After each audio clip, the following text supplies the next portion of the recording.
Bueno, vamos a empezar entonces con la siguiente parte de ajuste de funciones, concentrándonos en lo que sería el ajuste no lineal. Entonces, el ajuste no lineal se utiliza cuando tenemos una serie de datos dispersos y queremos encontrar una tendencia para la serie de datos que no se comporta de manera lineal. ¿Qué quiere decir que no se comportan de manera lineal? Que los datos no siguen una variación lineal. Entonces, en ese caso, lo más conveniente es utilizar una función de ajuste que sea no lineal. Por ejemplo, esta combinación lineal de funciones, a por el coseno de x más b por el seno, a e a la x logaritmo y una constante. O sea, son funciones que bajo ningún tipo de transformaciones, estas combinaciones se pueden llevar a una forma lineal, como se vio en la clase pasada con el ajuste potencial y el ajuste exponencial. En estos casos nos quedan combinaciones lineales de funciones que representan mejor el comportamiento de la serie de datos.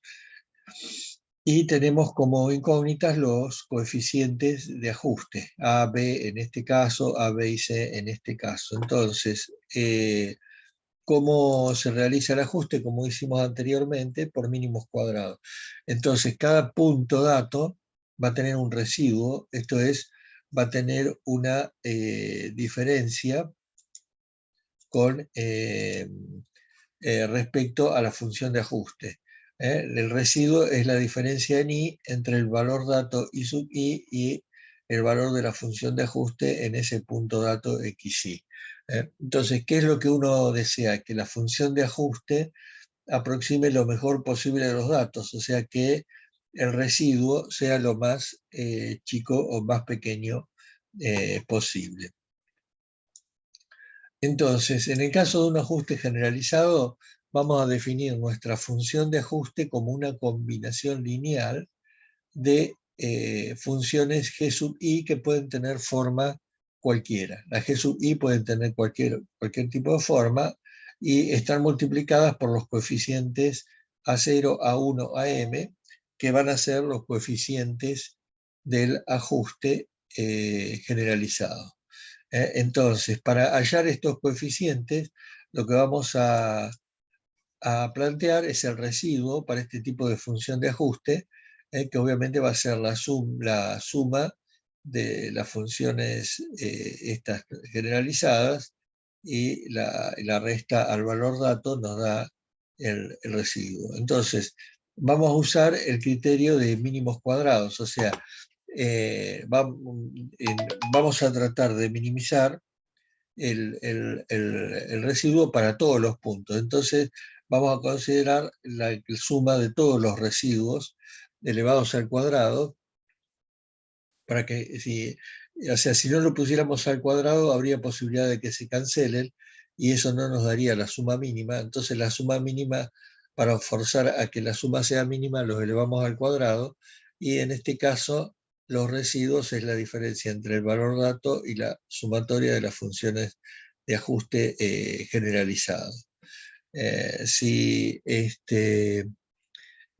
como las funciones de ajuste son conocidas, digamos, las únicas incógnitas que va a tener esta suma son los coeficientes A sub j del ajuste.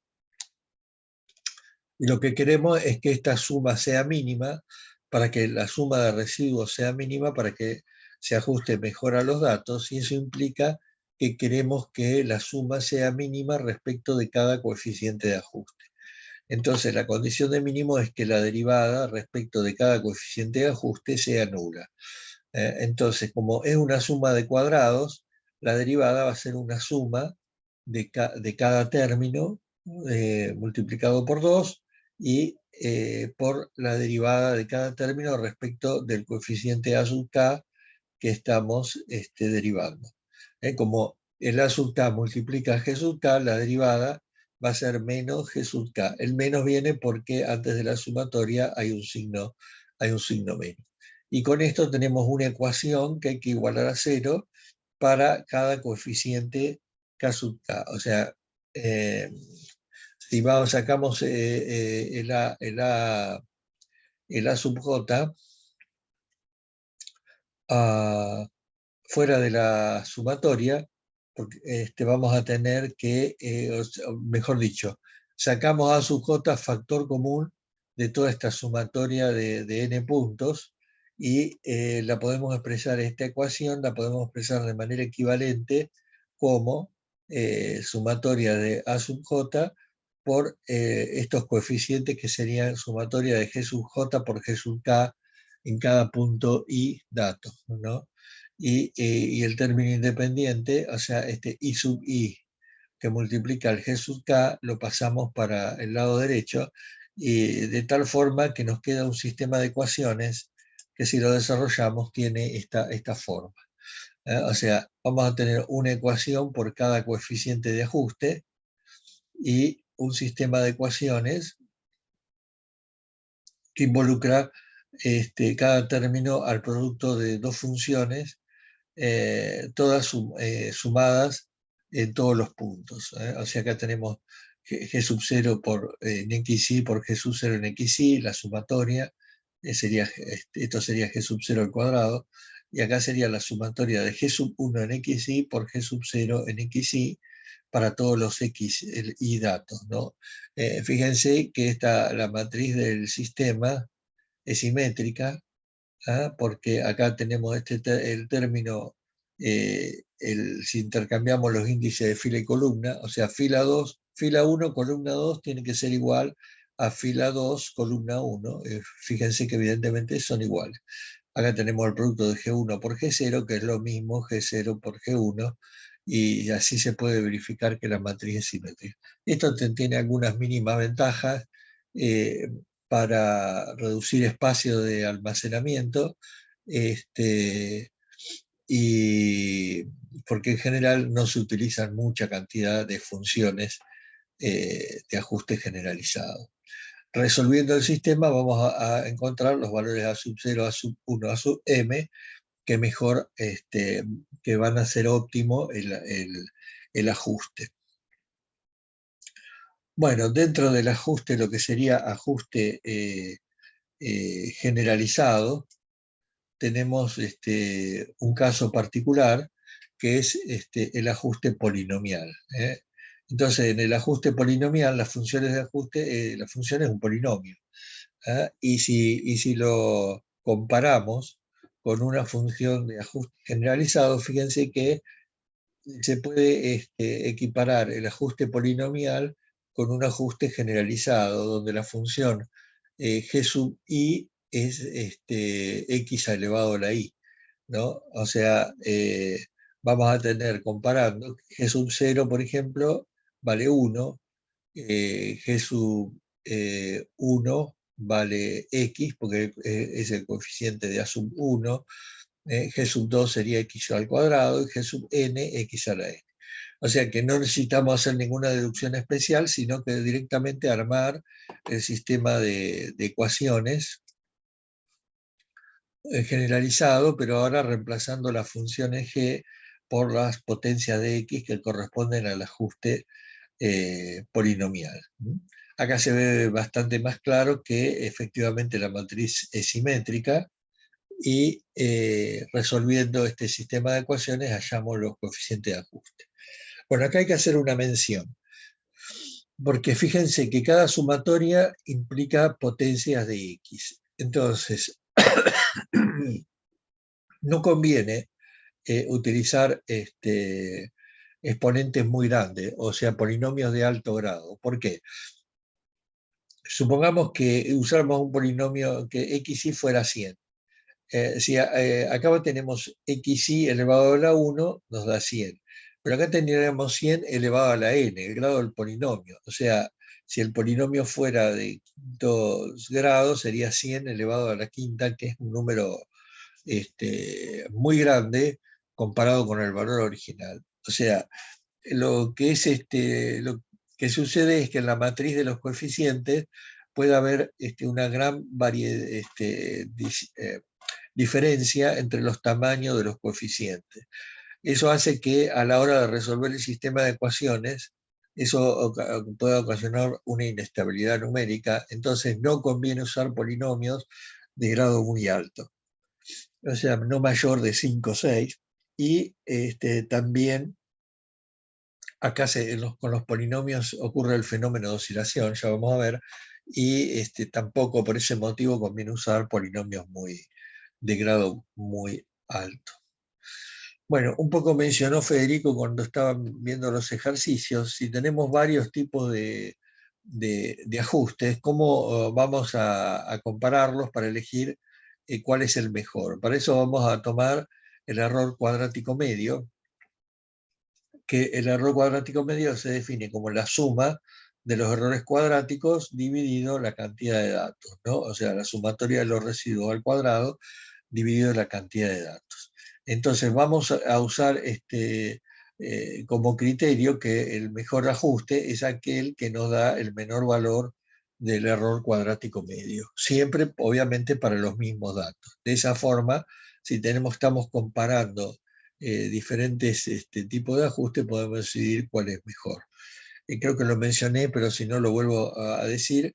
En general, no es que en la práctica uno tenga que ir probando diferentes funciones de ajuste, porque ya se conoce por la naturaleza de los datos cuál función de ajuste, o qué combinación de funciones de ajuste funciona para cada tipo de problema, o sea, cuando son problemas conocidos. O sea, en general, si esto bien sirve para comparar, digamos, en la práctica ya uno sabe, por ejemplo, que una serie de datos varía en forma exponencial porque eso responde a un modelo físico y la física se comporta de manera exponencial, entonces ya se sabe que no tiene sentido comparar con otro ajuste, usamos directamente el ajuste exponencial, ¿no? Bueno, lo que vamos a ver a continuación es cómo se pueden implementar todos estos ajustes en Excel. El Excel, los ajustes le llaman líneas de tendencia porque permiten determinar la tendencia, el comportamiento de una serie de datos y lo podemos usar para hacer predicciones a futuro.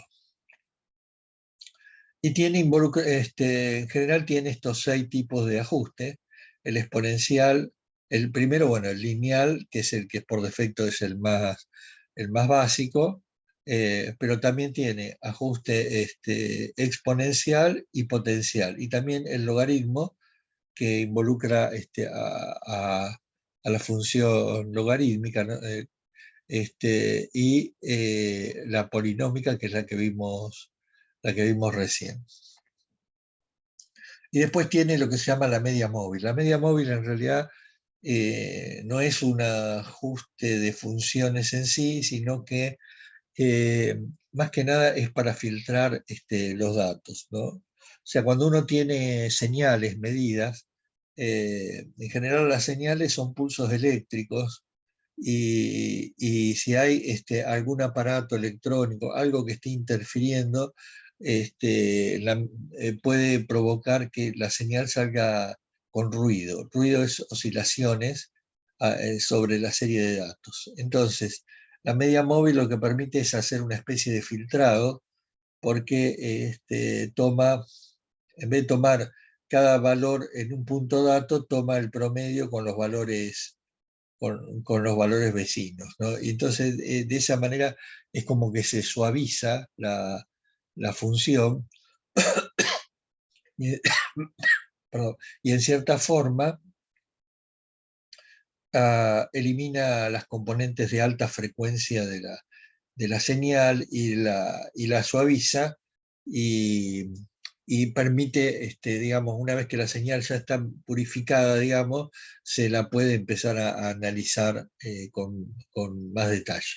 O sea, pero no es específicamente, o sea, no trata de un ajuste, digamos, como para uno poder predecir en el futuro, sino más que nada en el rango de datos que uno tiene medido, cómo suavizar los datos para favorecer el análisis de esos datos.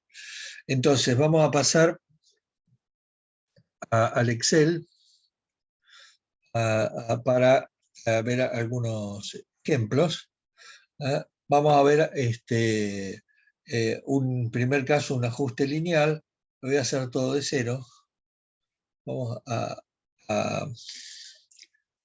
borrar los datos. Entonces, el primer paso es tener los datos encolumnados, tanto en X como en Y. Y sobre estos datos voy a hacer un ajuste. Entonces, el primer paso es graficarlos. El ajuste se hace sobre gráfico.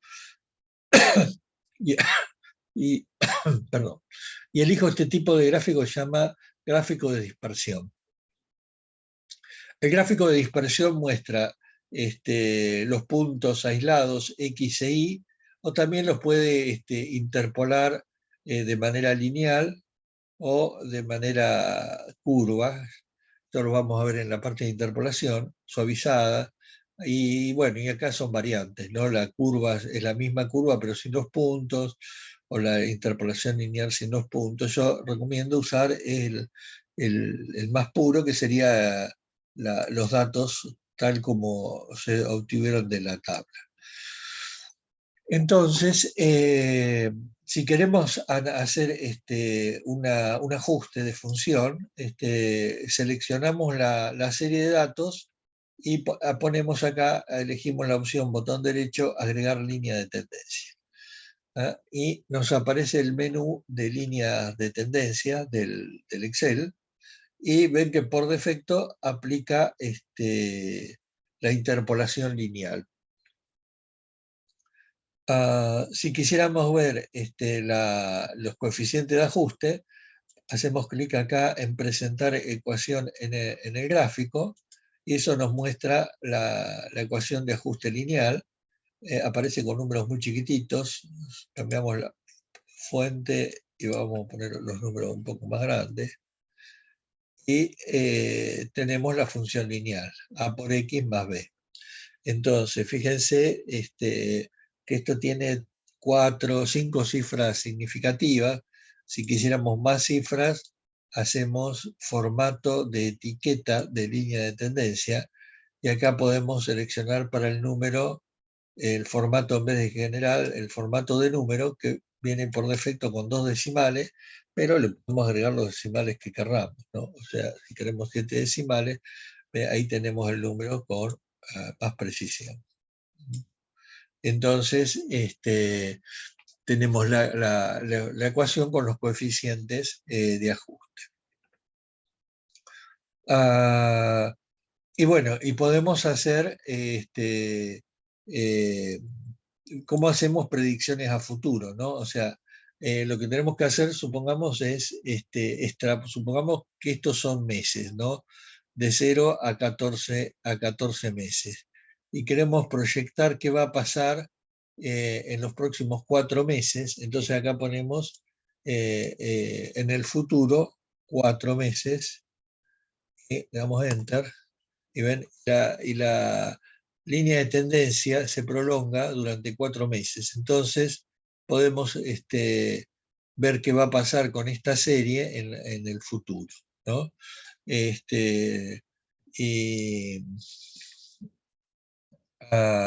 queremos ponemos más, vamos a poner 6 meses, y tenemos la serie. Es importante acá, bueno, un concepto fundamental es que si para que la predicción sea válida, el comportamiento de la serie se tiene que mantener en el tiempo, ¿no? A ver, si esto fuera, no sé, venta de ropa, y que usáramos ropa de mallas, por ejemplo. Entonces, obviamente la tendencia de la venta de mallas en verano y en invierno va a ser diferente. Entonces, no va a servir para predecir las ventas de invierno. O sea, tenemos que fenómenos donde no haya alteraciones durante todo el periodo que se está analizando, ¿no? Bueno, ¿qué pasa si nuestros datos no tienen comportamiento lineal? Por ejemplo, voy a hacer insertar datos, y fíjense que en este caso los datos parece que crecieran exponencialmente, ¿no? O sea, vienen bajitos, 5, 3, 26, y de repente es como que explotan, ¿no? Entonces, si quiero probar los diferentes ajustes, voy a seleccionar otra vez, botón derecho, agregar línea de tendencia, ¿no? Y fíjense que evidentemente el ajuste lineal no sirve para predecir la tendencia de estos datos. Entonces, probamos con el exponencial y efectivamente ahora sí se ajusta al comportamiento de los datos. ¿Y cómo me doy cuenta de que efectivamente los datos se comportan con una tendencia exponencial? Lo que tengo que hacer es pasar el eje Y a escala logarítmica, y si los datos se alinean, eso significaba que efectivamente el mejor ajuste era el exponencial. Entonces, fíjense, elijo el eje Y, y acá en opciones de eje, elijo escala logarítmica. Y fíjense que cuando yo elijo escala logarítmica, los datos se alinean, y la línea de tendencia, la función de ajuste, efectivamente es una recta. Se ve como una recta cuando yo transformo los datos. Entonces, este es el indicador de que el ajuste que corresponde es el ajuste exponencial. Si le pido la ecuación en la figura, vamos a poner acá 20, efectivamente me está mostrando un ajuste exponencial, A por E a la B por X. Ahí tengo los coeficientes del ajuste. Si quiero ver más decimales, hago formato de etiqueta acá, y le puedo decir que me muestre como número, como, no sé, 7 decimales. Y ahí me muestra los coeficientes, ¿no? del ajuste exponencial. Bueno, pasemos a otra serie de datos, que es vamos a ver qué es la del ajuste potencial. O sea, yo elijo la serie de datos y inserto un gráfico de dispersión de puntos, y tengo esta variación. Bueno, primer punto. Esto no varía de manera lineal, porque si yo hago una línea de tendencia lineal, vemos que no, los datos no varían linealmente. Y en este caso, o sea, el ajuste lineal no se corresponde. Podría fijarme qué pasa con el ajuste exponencial, pero miren, tampoco, porque es como que el exponente crece antes de la serie y no se ajusta al comportamiento de los datos. Entonces, puedo probar si corresponde a un ajuste potencial. Y si vemos que efectivamente los datos se ajustan bastante bien con un ajuste potencial. ¿Y cómo verifico si eso es correcto? Cambiando a escala logarítmica los dos ejes. O sea, cambio el eje Y a escala logarítmica y el eje X a escala logarítmica, y fíjense que ahora los datos se ven prácticamente alineados, como que varían en forma lineal. Este es el mejor indicador para decidir que el ajuste tiene que ser lineal. Tiene que haber un ajuste exponencial, porque los datos con los ejes transformados varían de manera lineal. Presentamos la ecuación en el gráfico para efectivamente la función de ajuste. Y ahora cambiamos el tamaño para que se vea más grande.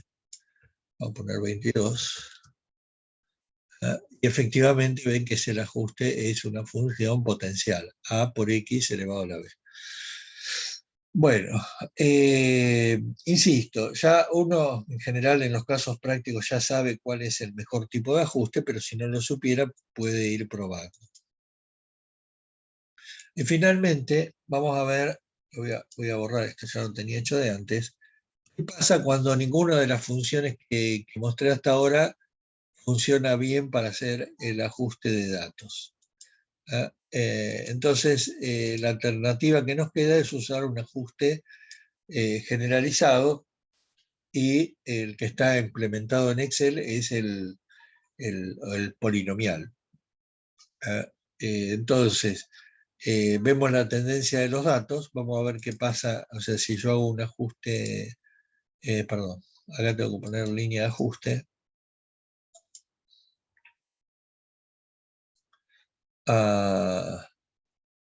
Bueno, este para mostrar el logaritmo es que básicamente tiene una función logarítmica, perdón, a por el logaritmo de x, a por el logaritmo de x más b,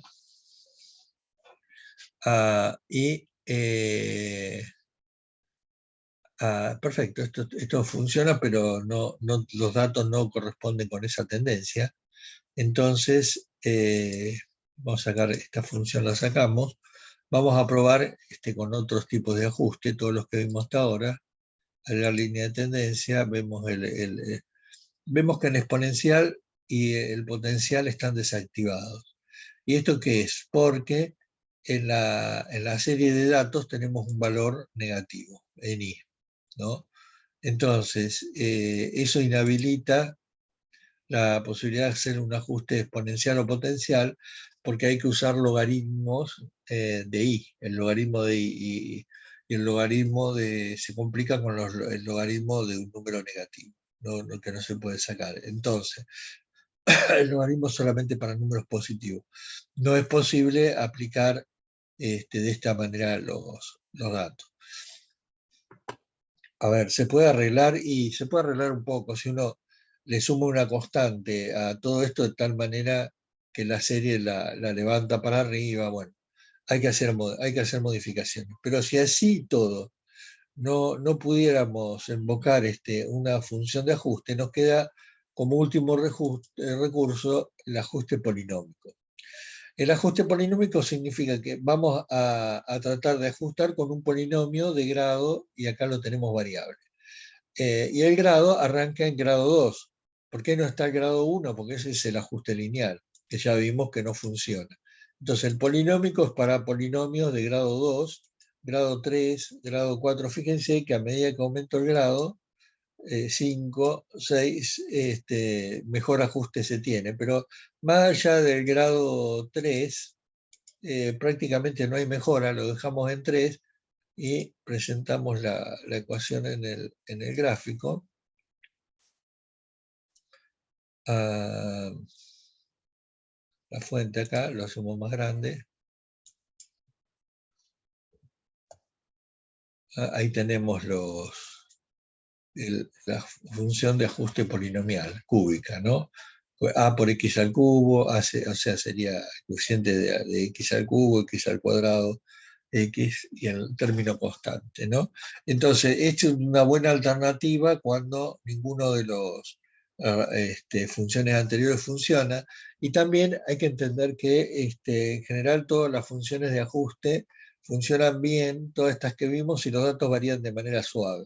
Pero si los datos, por ejemplo, tienen una variación alternada, que suben, bajan, vuelven a subir, ya hay ninguna función de las que vimos, ni el logarítmico, ni el exponencial, ni el potencial, tienen capacidad para predecir una subida y vuelta a subir, una subida, bajada y vuelta a subir de los datos. En cambio, el polinomio tiene alguna facilidad para reproducir esas variaciones. Pero bueno, hay que decir que también hay que dudar un poco de la capacidad predictiva si la serie tiene mucha variación, ¿no?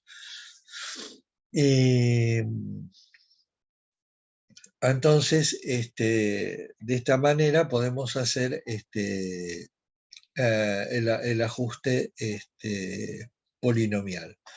El ajuste polinomial también se suele aplicar con instrumentos de calibración. Por ejemplo, ahora voy a mostrar bien, son curvas de calibración. Esta es una página de Nottinger Brunel, no me acuerdo, Kuger creo que se pronuncia, que son fabricantes de sensores. Los sensores, ¿por qué son importantes? Porque nos permiten, por ejemplo, tenemos aplicaciones en electrónica industrial, podemos medir, controlar procesos. La parte, si uno quiere automatizar un proceso, el primer paso es tener información del proceso, y eso se hace a través de sensores. También todo lo que es pesaje, por ejemplo, cuando uno tiene, no sé si vieron en las carreteras las que llaman la balanza de los camiones. ¿Por qué se pesan los camiones? Porque una carretera, el tiempo de vida que tiene, va a depender del daño que le hagan los vehículos. En general, el daño depende del peso del vehículo. Quiere decir que una pasada de un camión es mucho más dañina que el de un auto. Se calcula que los camiones, los medianos, una pasada de camión equivale a 10.000 pasadas de auto. Entonces, y en la época de cosecha, en general en las rutas acá, la provincia de Buenos Aires, Córdoba, las donde se saca la producción, los camiones los cargan mucho más allá de los límites que pone, digamos, el que tiene el mantenimiento de la carretera o de la ruta. Entonces, se ponen balanzas en ciertos puntos para forzar a que los camiones se pesen y ahí controlar si no exceden. Bueno, en ese caso, ¿cómo es una balanza para un camión? O sea, uno ve una balanza de carnicería, tiene como un resorte a torsión y trabajan con resorte, lo mismo en las verdulerías. Bueno, hoy tienen la balanza más electrónica. Pero para grandes pesos no hay un resorte que reaccione para el peso de un camión, o sea, directamente lo rompería el camión. Entonces se usan unos sensores celdas de carga, se llama, que son macizas y ante el peso se deforman. Y uno puede medir esa deformación de manera indirecta haciendo pasar una corriente eléctrica. Entonces, lo que se ve que cuando la celda está deformada, varía la resistencia y hay una variación de resistencia, o también se pone algún medidor, un strain gauge que mide la deformación en voltios, y entonces uno tiene una lectura que es eléctrica, o sea, tiene variaciones de voltajes y los puede relacionar con lo que le interesa medir. En este caso es torque, fuerza por distancia, pero podría ser fuerza también, tranquilamente. Entonces, si el instrumento funcionara en forma ideal, en general hay una relación, la física dice que hay una relación directa, lineal, entre el voltaje que uno lee y la fuerza que está aplicada. Entonces, simplemente con una constante de transformación, uno vería esta recta que sería la ideal. O sea, para cada valor de corriente voy a tener en X el valor de carga medida. Pero ¿qué pasa? Con el tiempo, los instrumentos, los sensores, se descalibran, empiezan a acumular deformaciones permanentes, o sea, que ya de entrada no miden cero, sino que miden un valor. Entonces, y uno tiene una lectura que es digital, tampoco puede regular el instrumento de lectura. Entonces lo que se hace es, se arman estas curvas de calibración que en realidad es una sola, o es la que está arriba o es la que está abajo. Y con esas curvas uno puede ir corrigiendo las lecturas. Entonces, ¿cómo se arma la curva? Se van tomando puntos para diferentes valores de carga y se fija el voltaje que está dando y entonces armo la curva de calibración. Esta curva se consigue con ajuste polinómico. Lo que se hace un ajuste polinómico para los datos experimentales y se arma la curva. Fíjense, esta página acá tiene la posibilidad de generar un ajuste polinomial. ¿Ve? Algunos protocolos de calibración incluyen ecuaciones de interpolación.